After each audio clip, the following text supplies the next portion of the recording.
본문 창세기 11장 31절부터 연이은 12장 9절까지를 저와 여러분이 같이 한 목소리로 함께 봉독하시겠습니다. 데라가 그 아들 아브람과 하란의 아들인 그의 손자 롯과 그의 며느리 아브람의 아내 사레를 데리고 갈대아인의 우르를 떠나 가나안 땅으로 가고자 하더니 하란에 이르러 거기 거류하였으며 데라는 나이가 205세가 되어 하란에서 죽었더라. 여호와께서 아브람에게 이르시되 너는 너의 고향과 친척과 아버지의 집을 떠나 내가 네게 보여줄 땅으로 가라. 내가 너로 큰 민족을 이루고 네게 복을 주어 내 이름을 청대하게 하리니 너는 복이 될지라. 너를 축복하는 자에게는 내가 복을 내리고 너를 저주하는 자에게는 내가 저주하리니 땅의 모든 족속이 너로 말미암아 복을 얻을 것이라 하신지라. 이에 아브람이 여호와의 말씀을 따라갔고 롯도 그와 함께 갔으며 아브람이 하란을 떠날 때 75세였더라. 아브람이 그의 아내 조카 롯과 하란에서 모은 모든 소유와 얻은 사람들을 이끌고 가나안 땅으로 가려고 떠나서 마침내 가나안 땅에 들어갔더라. 아브람이 그 땅을 지나 세겜 땅 모래 상수리 나무에 이르니 그때 가나안 사람이 그 땅에 거주하였더라. 여호와께서 아브람에게 나타나 이르시되 내가 이 땅을 네 자손에게 주리라 하신지라. 자기에게 나타나신 여호와께 그가 그곳에서 제단을 쌓고 거기서 베델 동쪽 산으로 옮겨 장막을 치니 서쪽은 베델이요 동쪽은 아이라. 그가 그곳에서 여호와께 제단을 쌓고 여호와의 이름을 부르더니 점점 남방으로 옮겨 갔더라. 기도하시겠습니다. 하나님, 아브라함을 부르셔서 하나님의 언약을 그의 생애 속에 그의 당대를 넘어 그의 후손들의 역사 속에 이루신 하나님, 우리들의 삶 역시 하나님의 부르심 속에 있사오니 하나님의 언약 붙들고 그 언약의 성취를 바라는 믿음의 여정, 신앙의 모든 과정들을 기쁨으로 소망 중에 감당하게 하여 주시옵소서. 모든 말씀 예수님의 이름으로 기도드립니다. 아멘. 지난 시간에 언약에 관한 것이, 이 언약이라는 주제가 성경을 관통해서 흐르는 굉장히 중요한 주제라는 것을 말씀드렸습니다. 오늘은 창세기를 중심으로 해서 이 언약이라는 주제가 어떻게 전개되는지를 살펴보도록 하겠습니다. 먼저는 창세기를 보는 관점이 있는데 1장부터 11장까지를 하나님의 창조에 이은 인류의 많은 것들의 기원이 시작되는 원역사로 보고 12장부터 50장까지를 족장들의 내러티브로 보는 것입니다. 우리가 보는 익숙한 관점이죠. 그러나 그것 못지않게 중요한 또 하나의 이 창세기를 보는 독법이 있습니다. 그것은 톨레도트라는 히브리어. 이 톨레도트가 문학적인 구조를 만들게 됩니다.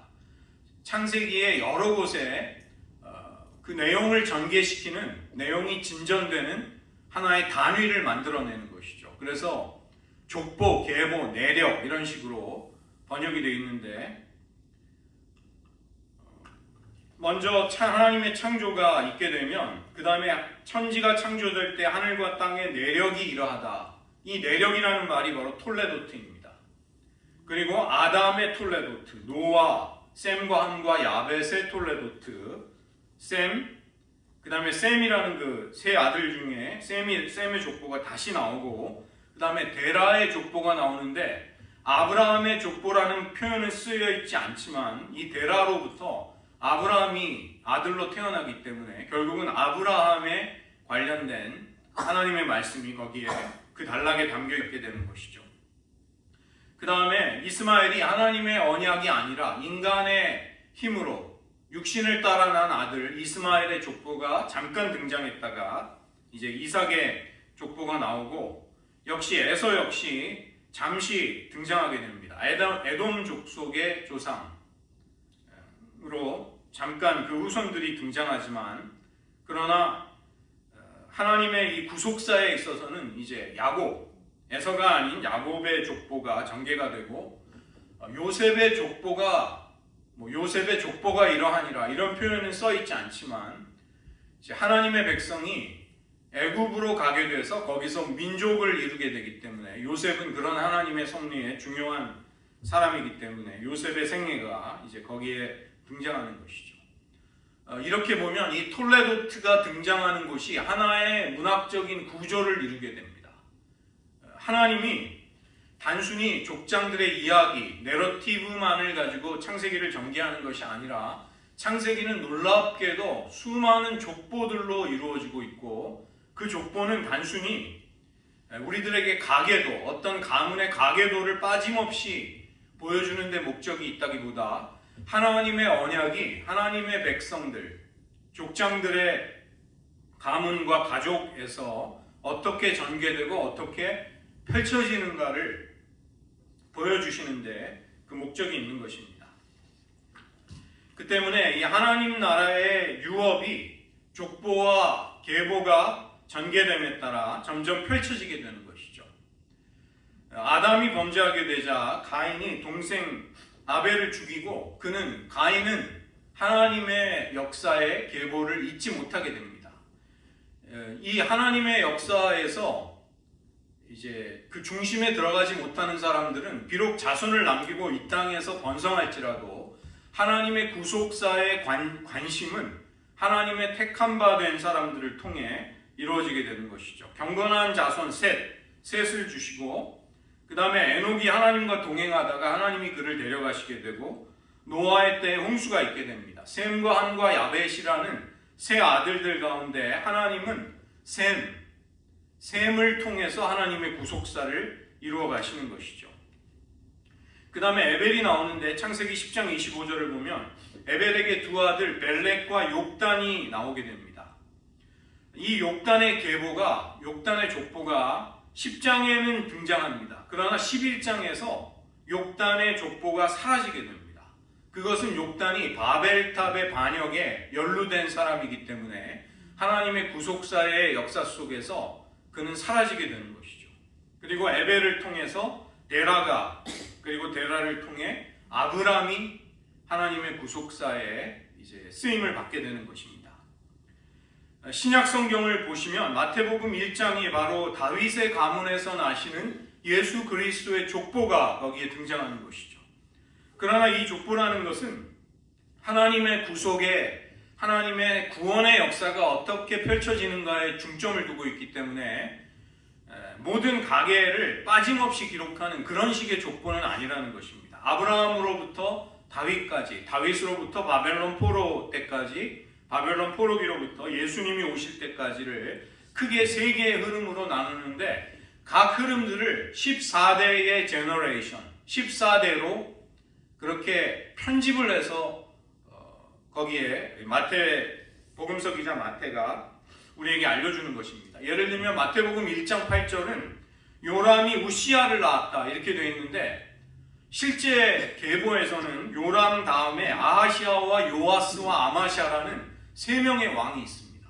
그런데 그 세 명의 왕을 누락을 시키고 빼버리고 마태복음을 쓴 마태복음 기자 마태는 요람이 우시야를 낳았다. 이것은 완전수 7의 배수인 14대로 하나님의 구원의 역사를 이렇게 편집하기 위해서 그렇게 예수님의 족보를 그렇게 편성한 것입니다.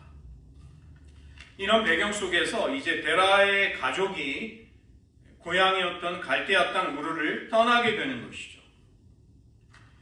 그가 이사하는 데에는 아들 아브람 그리고 그의 아내 사레, 하란의 아들이었던 손자 롯 그리고 그의 아내 이런 사람들이 동행하는 것이 언급이 됩니다. 나중에 창세기 22장을 보면 데라의 아들이었던 나홀 그리고 그의 아내 밀가도 같이 동행하는 것을 볼 수가 있습니다. 롯이 하란의 아들인 그의 손자라고 표현이 되는 것은 하란이 일찍이 죽었기 때문에 그 죽은 아들의 자리에 하란의 아들이었던 롯이 그 자리를 대신하고 있는 것을 암시하는 것이죠. 그리고 데라가 죽은 다음에 조카였던 롯은 아브라함의 보호를 받고 그와 함께 동행해서 가나안의 여정을 함께하게 되는 것입니다. 이 데라가 애초에 우르에서 가나안 땅으로 떠나려고 했던 것이 보이죠. 그러나 하란에 머물러 있다가 데라가 하란에서 죽은 후에라야 아브라함은 아브라함은 이제 본격적인 믿음의 여정을 떠나게 되는 것입니다. 창세기 7장을 보면 성령으로 충만했던 집사 스데반이 이스라엘의 역사를 놀라운 성령의 통찰을 가지고 요약을 하면서 설교할 때 아브라함이 이 하나님께로부터 떠나라는 지시를 우르에서 이미 받았다고 그렇게 설교하고 있습니다. 아브라함은 아마도 갈대아 우르 땅에서 하나님의 완성과 계시를 통해서 이제 하나님의 계획을 부르심을 받았던 것 같습니다. 어쩌면 아버지 데라를 설득해서 우리가 가나안 땅으로 가야 한다는 것을 그런 이주의 결정에 영향을 미쳤을 수도 있는 것이죠. 아버지 데라가 하란에 정착하게 되고 거기에서 정착을 하는데 데라가 죽은 후에 하나님께서는 다시 한번 아브라함에게 나타나셔서 너의 고향과 친척과 아버지의 집을 떠나라는, 그리고 가나안 땅, 알지 못하지만 내가 지시하는 땅으로 가라는 명령을 내리십니다. 데라가 하란에서 죽었을 때 205세였습니다.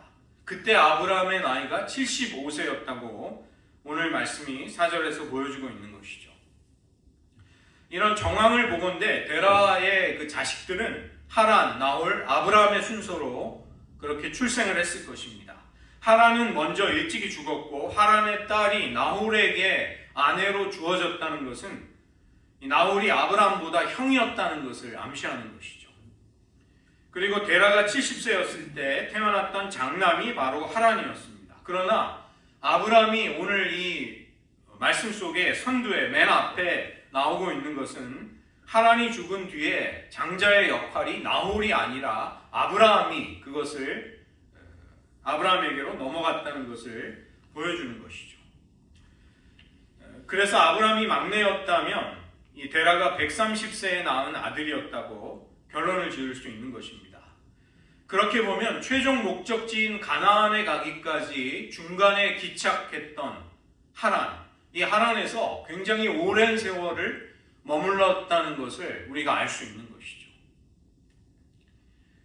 아브라함의 나이가 75세가 되고 아버지 데라가 205세라는 향년을 다하게 됐을 때 비로소 거기서 이제 아브라함은 하나님의 부르심을 온전히 순종할 수 있게 되는 것입니다. 하나님은 아브라함을 부르시는데 가나안 땅으로 떠나라고 지시하시면서 몇 가지를 약속해 주십니다. 7절을 보시면 하나님께서 아브라함에게 직접 나타나셨다고 말씀하시는 것을 볼 때 환상이나 꿈이나 계시를 통해서 그에게 하나님이 지시를 내리셨다는 것이죠. 하나님은 아브라함에게 가나안 땅으로 떠나면서 땅을 포함한 4가지의 약속을 주십니다. 큰 민족을 이루게 하겠다. 복을 주겠고 큰 이름을 너의 이름을 크게 하겠다. 복의 통로가 되게 하겠다. 이 4가지를 약속해 주십니다. 큰 민족을 이룬다는 것은 그의 후손 씨에 대한 약속이고, 두 번째 약속도 복인데 이것은 이 땅을 포함한 하나님이 이 땅에서 주시려는 선물이 포함이 되어 있는 것이죠. 세 번째 약속은 이름을 창대하게 하겠다. 그의 후손을 통해 아브라함의 명성이 온 땅에 널리 퍼지게 하겠다. 이것을 말씀하시고, 이 하나님이 높이시는 이름 쉔이라는 이 이름은 이 앞에 창세기 11장에서 바로 직전에 바벨탑 사건과 대조되는 것입니다.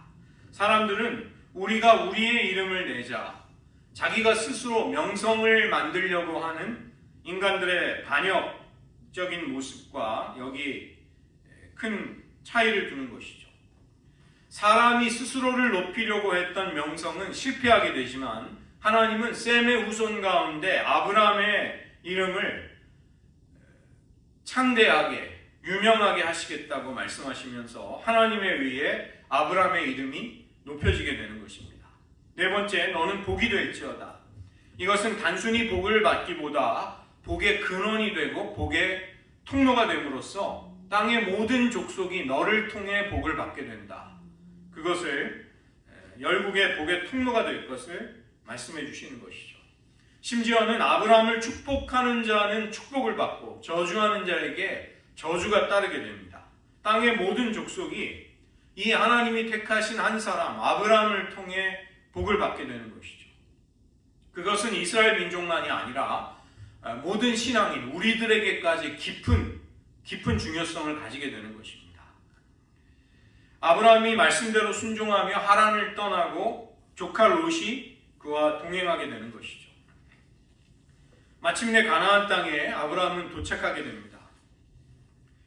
하란에서 모았던 모든 재산을 모아서 짐을 뿌리고 가나안으로 이사하는데 가나안의 북쪽에서 남쪽 방향으로 가게 됩니다. 세겜 땅 모래 상수리 나무에 여장을 풀게 되는데 이 세겜은 가나안의 중앙에 위치한 중요한 성읍이었습니다.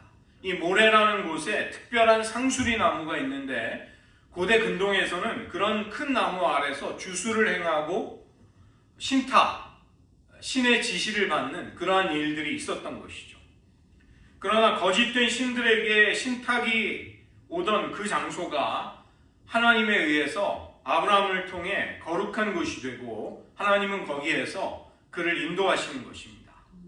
가나안 사람이 그 땅에 이미 살고 있었다. 이것은 앞으로 그 땅에서의 아브라함의 정착이 쉽지 않다는 것을, 고난이 많다는 것을 보여주고 있는 것이죠. 하나님의 약속이 이제 주어지게 됩니다. 내가 머무는 그 땅을 너와 너의 후손에게 주시겠다는 약속이었습니다. 아브라함은 그곳에서 가나안에서의 첫 제단을 쌓는 것이죠. 가나안 사람들의 제단을 그는 이용하지 않습니다. 8절을 보면 새로운 제단을 하나님께 쌓고 여호와의 이름을 부름으로써 당연히 거기에 하나님께 드리는 제사가 뒤따랐을 것입니다. 이 첫 제사는 마치 노아가 방주에서 나오고 하나님 앞에 드렸던 첫 번째 제사를 우리에게 연상시키는 것이죠. 새로운 땅에서 새로운 출발의 기회를 맞은 노아가 제사를 통해, 즉 예배를 통해 새로운 출발을 했듯이 아브라함 또한 새롭게 인도받은 땅에서 하나님께 예배를 드리며 이제 힘찬 새로운 출발을 하는 것입니다. 아브라함은 거기서 베델로 거처를 옮기고 동쪽 산에 장막을 치게 됩니다. 베델과 아이의 중간 지점이 위치한 그런 곳이 되는 것이죠. 다시 제단을 쌓고 하나님의 이름을 부르며 예배를 드리고 나서 이번에는 남쪽의 네게브 지역으로 이동을 합니다. 이런 여정을 보면 아브라함이 가나안의 북부와 중부와 남부를 모두 거치며 여행을 하는 것을 볼 수 있고, 이런 아브라함의 여정은 분명히 하나님이 주시려고 하는 땅을 결국은 그가 차지하리라는 그의 미래를 섭리적으로 보여주는 그림이 되는 것입니다. 장차 그의 후손은 그가 여행했던 모든 지역을 차지하게 된다는 것입니다. 하나님이 아브라함을 부르신 데에는 몇 가지의 의미들이 있습니다. 먼저는 이 아브라함을 부르시는 사건 직전에 바벨탑 사건, 인간의 조직적이고 전 인류가 하나님을 대적하는 사건이 나오는 것을 볼 수 있습니다. 사람들은 스스로 이동해서 머물 땅을 결정하고 큰 성과 대를 쌓아 하늘에까지 닿게 하자, 우리의 이름을 내자, 인간의 나라를 하나님을 배제한 채로 세우려고 했던 인류의 반역은 저주와 절망으로 끝이 나는 것이죠. 그러나 하나님은 이제 하나님이 선택하시고 결정하신 사람을 통해 그의 이름을 크게 하시고 큰 민족을 만드셔서 모든 민족을 복을 주시겠다는 하나님의 나라를 펼쳐가시는 것입니다. 우리의 삶이 우리 스스로 계획하고 주도하고 결정하는 대신에 하나님이 이끌어 가실 때 거기에는 소망이 생기는 것입니다. 갈대아 우르에서 이 데라의 가족들은 그것이 이방 지역이기 때문에 그들은 당연히 하나님을 경외하는 사람들은 본래 아니었습니다. 그러나 하나님의 부르심을 받고 고향을 떠나 가나안으로 가게 되는 것이죠. 달을 숭배하던 곳, 그리고 교통의 요지이면서 물질적으로 풍요했던 하란은 그들에게 정착할 수 있는 곳으로 보였던 것입니다. 그래서 거기 머무르는 것은 하나님 보시기에 절반의 순종밖에는 되지 않았던 것입니다. 절반 정도를 갔다면 그것도 인정을 받을 수 있는 것인가? 그러나 하나님이 보시기에는 그것이 사실상 불순종과 다르지 않았다는 것입니다. 언제든지 돌아갈 수 있을 만큼만 떠났다면 실상은 하란에 머물러 있는 셈이 되는 것이죠. 우리가 언제든지 가진 것을 다시 되찾을 수 있다면 우리는 우리의 소유를 여전히 포기하지 못하고 있는 것입니다. 그러한 것을 우리는 무소유라고 할 수는 없는 것이죠. 바벨의 저주로부터 하나님은 인류를 버리시지 않고 갈대아 우르에서 우상을 숭배하던 데라와 아브람을 부르십니다. 그리고 아브람에게는 떠나며 내가 지시하는 곳으로 가라는 명령을 내리시는 것이죠. 아담의 실패 그리고 인류의 반역을 하나님은 아브라함에게 복을 주심으로써 그를 부르심으로써 하나님으로부터 임하는 복이 이제 모든 열방 가운데 미치는 하나님의 새로운 일들을 하시는 것입니다. 이 때문에 아브라함은 75세의 나이에 삶의 터전이었던 그리고 안전을 보장해 주던 고향과 친척과 아버지의 집을 떠나게 되는 것이죠. 불편하고 불안전하고 또 확정되지 않은 삶으로 뛰어든 것입니다. 그리스도인은 내가 버리고 떠나고 또 섬기며 희생하는 것을 통해 하나님의 말씀에 순종함을 통해 믿음을 증명하는 그런 존재로 살아가게 되는 것이죠. 우리는 말로 따라가겠다는 것이 아니라 순종을 통해서 하나님이 떠나라고 하신 곳, 하나님이 가라고 하신 곳을 향해 움직임으로써 믿음을 보이게 되는 것입니다. 가라고 지시하신 그 땅은 마치 서부개척 시대에 아무나 표대를 꼽으면 자기 땅이 되는 임자가 없는 땅이 아니었습니다. 빈 땅이 아니라 이미 가나안 민족들이 차지하고 있는 땅이었던 것이죠. 그러나 아브라함은 현실보다는 하나님의 말씀을 신뢰하면서 거기에서 제단을 쌓는 것입니다. 마치 이미 자기의 소유라도 된 듯이 자기의 땅이기라도 한 듯이 이곳저곳을 하나님의 말씀대로 다녀보고 단을 쌓고 하나님의 이름을 부르는 것이 아브라함의 순종이었던 것이죠. 그 땅의 진정한 주인은 우상도 이방 민족도 아니고 여호와 하나님이라는 것을 그는 인정할 수 있었던 것입니다. 그래서 우리가 살펴보게 되는 셈과 데라의 족보를 보면 이미 하나님의 은혜와 소망이 거기에 담겨 있음을 보게 됩니다. 셈의 가문에서 하나님의 선택을 받은 데라 그리고 데라로부터 아브라함이 나오게 되는 것이죠. 이런 족보는 결국 우리에게 이제 하나님이 선택하셔서 하나님의 구원을 이루어 나가시는 한 사람을 보여주시기 위함입니다. 바벨탑 사건 이후에 흩어졌던 민족들 가운데 아브라함까지 이어지는 셈의 족보, 그것을 하나님은 보여주시는 것이죠. 그 때문에 셈의 족보는 단순한 아브라함의 가족 구성원, 가계를 보여주는 가계도가 아니라 언약에 신실하신 하나님의 섭리가 어떻게 당신의 백성들 가운데 펼쳐지고 있는가, 전개되고 있는가, 이것을 보여주는 놀라운 그림이 되는 것입니다. 하나님이 택하신 한 사람의 삶 속에서 그와 언약을 맺으시고 하나님의 나라가 이루어지는 것이죠.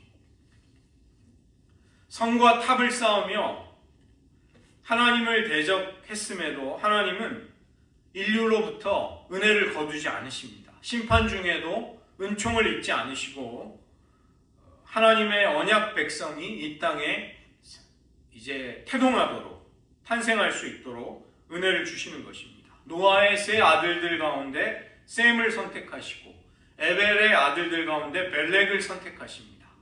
욕단은 바벨의 반역의 길을 가버렸지만 벨렉은 하나님을 경외하는 사람들의 믿음의 길을 가는 것이죠. 아담의 10번째 후손으로 노아가 등장하듯이 셈의 10번째 후손으로 아브라함이 나오게 되는 것입니다. 이런 모든 역사가 하나님의 주권과 지혜 속에서 이제 진행이 되는 것이죠. 특별히 사레가 임신을 하지 못해서 자식이 없었다는 것은 그런 인간의 장애물과 결핍을 이제 하나님이 채우실 것을, 하나님의 전능하심을 우리에게 기대하게 하는 것입니다. 죄와 사망과 저주 가운데 놓여있는 인류를 하나님은 어떻게 구원하실 것인가? 바로 아브라함과 사레라는 하나님이 택하신 몇 안 되는 사람들을 통해 그것을 이루신다는 것이죠. 바벨의 반역 이후로 민족과 나라가 나뉘고 혼잡한 세상이 되었다 할지라도 하나님의 약속은 줄기차게 끊임없이 이어져서 우리의 구주 그리스도에게까지 이어지게 됩니다. 이런 도전과 위기 속에서 하나님의 나라는 그 모든 것을 물리치고 이 땅에 하나님의 아름다운 뜻을 펼쳐내는 것이죠. 우리는 이런 하나님의 은혜가 반드시 승리한다는 것을 확신할 수 있어야만 하겠습니다. 우리가 우리 스스로에게 던져야 할 질문이 있습니다. 내가 어떻게 구원을 받았는가가 아니라 하나님이 왜 나를 창조하시고 구원하셨을까? 이것을 물어보아야만 하는 것이죠. 오늘 본문 속에서 우리가 왜 하나님이 이 아브라함을 부르셨을까? 그것을 질문해 보는 것과 마찬가지입니다. 단지 한 사람의 구원이 하나님의 목적의 전부가 아니었던 것이죠. 그에게 하신 약속, 언약 속에는 이제 역사를 통해 펼쳐가실 하나님의 놀라운 계획과 경륜이 모두 담겨 있었던 것입니다. 아브라함을 부르신 것은 하나님이 친히 하나님의 나라를 세우시기 위함이었습니다. 하나님이 주시는 진정한 복이 임하고 반역한 인류에게 하나님과의 화목의 길, 하나님과의 화평이 임하는 그 축복이 오게 되는 것이죠. 이 나라는 서로가 서로에게 복을 빌어줌으로써 하나님의 은총을 나누게 되는 것입니다. 아브라함처럼 자기를 버리고 하나님의 뜻에 자기를 맡겨드리며 순종할 때 우리는 그 나라에 참여하기 시작하는 것입니다. 창세기를 단지 족장들의 이야기로만 보는 것으로는 그 때문에 충분하지 않은 것입니다. 또 창세기를 단순히 족보로만 가문의 구성원을 빠짐없이 보여주는 가계도로 보는 것도 창세기를 보는 진정한 관점이 아닌 것입니다. 창세기는 하나님의 언약을 받은 족장들의 이야기가 어떻게 펼쳐지는가를 우리에게 보여주는 것이죠. 하나님이 온 세상을 구원하시기 위해서 어떻게 행하시는가. 11장 27절에 데라의 족보가 나오는데 거기에서 아브라함이라는 하나님이 특별히 선택하신 사람이 등장하게 됩니다. 그리고 이삭이 부각이 되고 이스마엘의 자손들이 아무리 이 땅에 복을 받아서 많은 민족을 이루게 될지라도 그들은 사실은 하나님의 구원의 역사 속에서는 이제 사라지게 되는 것이죠. 그리고 야곱이 택함을 받음으로써 에서가 에돔이라는 민족을 이룬다 할지라도 야곱을 통해서 하나님의 역사가 펼쳐지는 것입니다. 하나님이 아브라함을 선택하신 것을 신명기 7장 7절은 이스라엘을 선택하신 이유 속에 말씀하고 있습니다. 너희가 수요가 많고 강하기 때문이 아니다. 너희는 모든 민족 중에 가장 적고 약한 민족이다. 그러나 그런 그들을 하나님은 선택하심으로써 하나님의 지혜와 긍휼과 사랑으로 하나님의 구원을 펼쳐나가시는 것이죠. 그리고 세상의 방식, 장자가 아닌 하나님이 택하신 자들에 의해서 하나님의 유업이 이어져 가게 되는 것입니다. 이스마엘이 아닌 이삭이, 에서가 아닌 야곱이 하나님의 섭리를 이어가게 되는 것이죠. 그리고 야곱이 이루게 된 70명의 가족을 통해 이제 이스라엘이라는 민족이 만들어지게 됩니다. 우리는 이것을 볼 때, 창세기를 볼 때 이 가정이 얼마나 하나님의 역사 속에 중요한가 이것을 보게 됩니다. 나라는, 민족은 흥하기도 하고 망할 수도 있습니다. 그러나 하나님의 역사는 가정을 통해, 가정을 중심으로 펼쳐지게 되는 것이죠. 언약 백성의 씨로 그 씨가 아브라함에게 약속이 됩니다. 그리고 그들은 215년 후에 70명이라는 야곱의 일족을 이루게 되고 그들이 마치 인큐베이터처럼 애굽으로 가서 그곳에서 큰 민족을 이루게 되는 것이죠. 430년 후에 출애굽을 할 때 장정만 60만 명의 엄청난 민족이 만들어집니다. 어떤 그 학자들이 이제 계산을 해봤는데 부부가 결혼을 해서 16명의 자녀를 낳아서 한 명도 죽지 않고 다 계속해서 번성하면 400여 년이 지나서 그 정도 사이즈의 민족이 만들어진다. 그렇게 이제 추산을 하는 것도 같습니다. 그만큼 고대 근동에서 거의 불가능한 그 엄청난 생명의 번성이 하나님의 축복으로 이루어지게 되는 것이죠. 우리는 창조된 하나님의 세계가 타락으로 인해 훼손되고 망가지지만 이것이 어떻게 회복이 되는가? 하나님은 놀랍게도 특별한 방식을 사용하십니다. 아브라함이라는 한 사람에게 주시는 언약을 통해서 그의 가정, 그의 가문을 통해 만들어지는 하나님의 나라를 통해서 그 일들을 이루어 가시는 것이죠. 창세기를 보시면 이런 모세오경을 보시면 이런 하나님의 섭리가 계속되는 것을 우리가 볼 수 있게 됩니다. 야곱은 총리가 된 요셉의 초청으로 이제 고센 땅에 정착을 하게 됩니다. 그러나 그가 창세기 49장에서 유언을 남길 때 자신을 막벨라 굴에 매장할 것을 유언으로 남기게 되는 것이죠. 아브라함이 해족 속에서 샀던 그 족장에 하나님의 언약을 기억하는 그 땅, 거기에 내가 장사돼야 한다. 이것을 야곱은 유언으로 남기는 것입니다. 그 당시 세계 최고의 제국,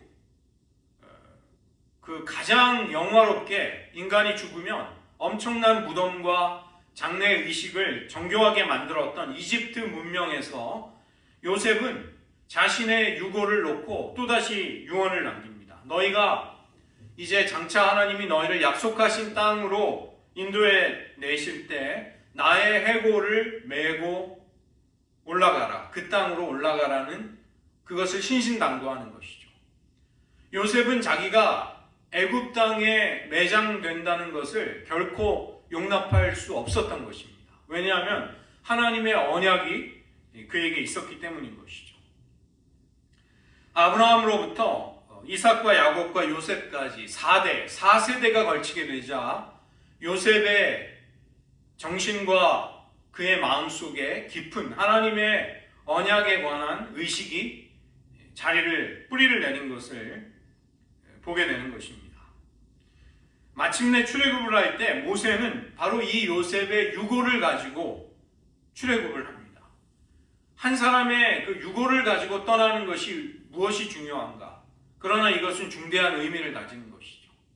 하나님의 백성들이 그 언약을 이어받는 백성들이기 때문에 그들은 자신이 누구인가의 정체성을 놓지 않는 것입니다.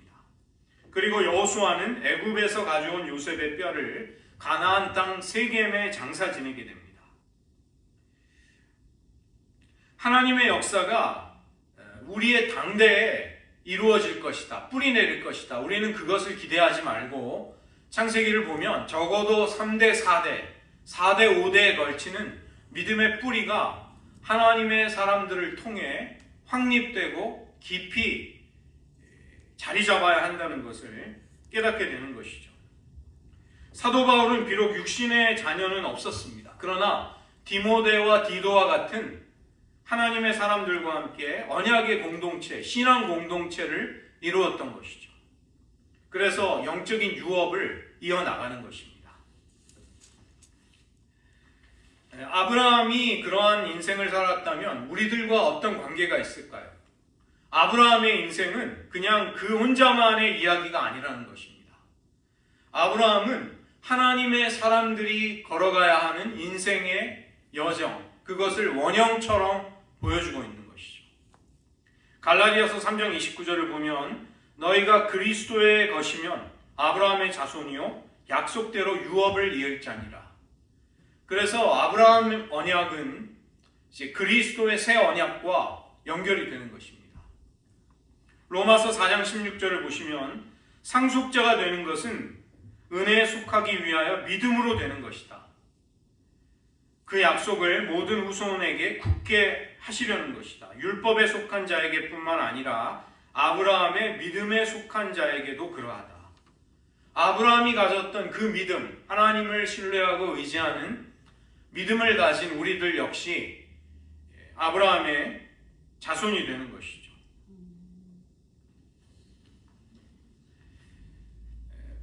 우리는 오늘 아브라함의 부르심, 그리고 그가 하나님의 언약에 따라 그의 생애가 놀라운 차원으로 이제 새로운 여정을 시작하는 장면을 말씀 속에 살펴보았습니다.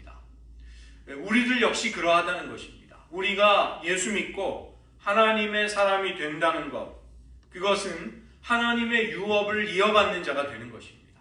우리들의 인생의 여정이 주님과 동행하면서 하나님의 나라를 이루어가는데 우리들의 생애, 우리들의 가문, 우리들의 후손의 생애가 거기에 쓰임을 받게 되는 것이죠.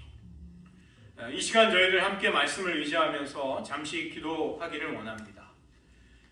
여러분의 인생을 한번 잠시 성찰해 보시며 떠올려 보시기 바랍니다. 하나님께서 나의 인생의 여정을 어떻게 인도하셨는가? 내가 하나님을 진정한 하나님으로 발견하고 깨닫게 될 때 우리는 단순히 나 혼자의 믿음에 부름을 받은 것이 아니게 됩니다. 우리는 하나님의 나라를 세워나가는 그 거대한 하나님의 역사 속으로 초청을 받은 것입니다.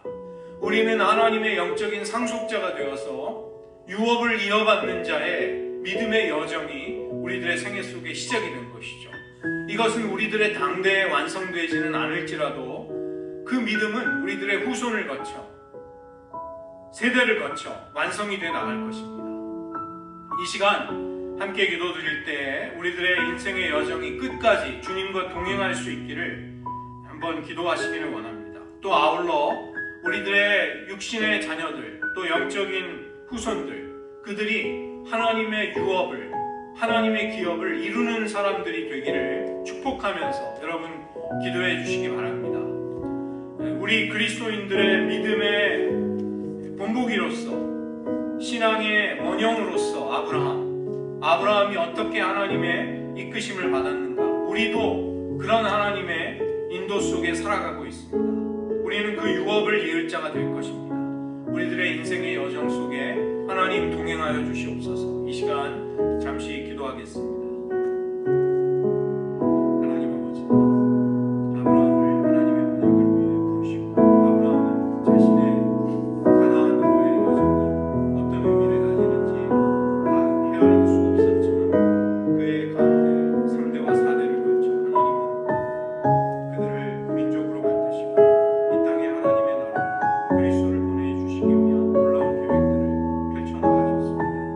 우리가 그리스도의 것이니 우리는 아브라함의 믿음의 유업에 참여하는 자가 되었습니다.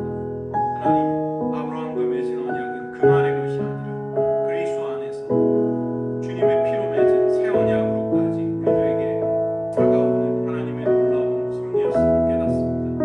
우리들 믿음의 모든 발걸음마다 주님과 동행하며 우리들의 생애가 단지 우리들의 당대로 끝나지 아니하고 우리들의 후손들을 통해 우리들의 다음 세대를 통해 계속해서 이어져 나가는 것을 바라보게 하시고 하나님 우리들의 축복과 기도 속에서 우리들의 다음 세대가 세워질 수 있기를 원합니다. 하나님, 교회가 심히 연약하고 위기 속에 있지만 하나님께서 다음 세대를 책임져 주시고 또 주장하여 주셔서 하나님의 나라가 펼쳐지게 하시고 우리들 눈앞의 현실보다 하나님의 약속이 반드시 성취된다는 것을 확신하면서 그 하나님을 끝까지 의지하고 따를 수 있게 하여 주시옵소서. 기도하겠습니다. 하나님 아버지, 아브라함을 부르시고 그가 의지하던 모든 것을 내려놓고 그가 갈 바를 알지 못하는 가나안 땅으로 그를 떠나보내셨던 그 하나님의 섭리 속에 모든 인류를 구원하시려는 놀라운 하나님의 구속의 역사가 시작됨을 보게 됩니다. 하나님, 우리가 그리스도의 것이기에 하나님의 은혜 속에 우리는 아브라함의 영적인 유업에 참여하는 자가 됐음을 인해 감사를 드립니다.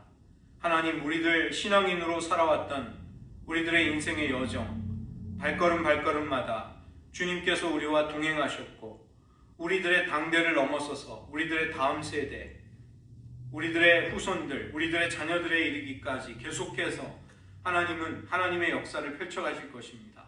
우리들의 눈이 현실만을 보지 않게 하시고 하나님의 언약이 성취될 미래를 바라볼 수 있는 믿음의 눈이 되게 하여 주시옵소서. 우리들의 현실이 비록 곤고하고 메마르고 힘들지라도 하나님의 신실하신 언약이 반드시 이루어질 것을 확신하면서 그 하나님을 따르고 그 하나님을 사랑하면서 주님과 동행하는 믿음의 발걸음이 기쁨에 넘치게 하시고, 그것이 얼마나 풍성한 하나님의 미래를 향해 우리들을 이끌고 있는지를 다시금 깨닫게 하여 주시옵소서. 하나님, 우리들 아브라함과 이삭과 야곱 그리고 요셉으로 이어지는 하나님의 민족과 나라가 세워지는 그 역사 속에 우리들도 이미 참여하고 있사오니, 우리들 크던 작던 하나님이 맡겨주신 일들, 감당해야 할 소명 속에서 주님의 뜻을 충성되이 감당할 수 있는 하나님의 백성 되게 하여 주시옵소서. 모든 말씀 예수님의 이름으로 기도드립니다.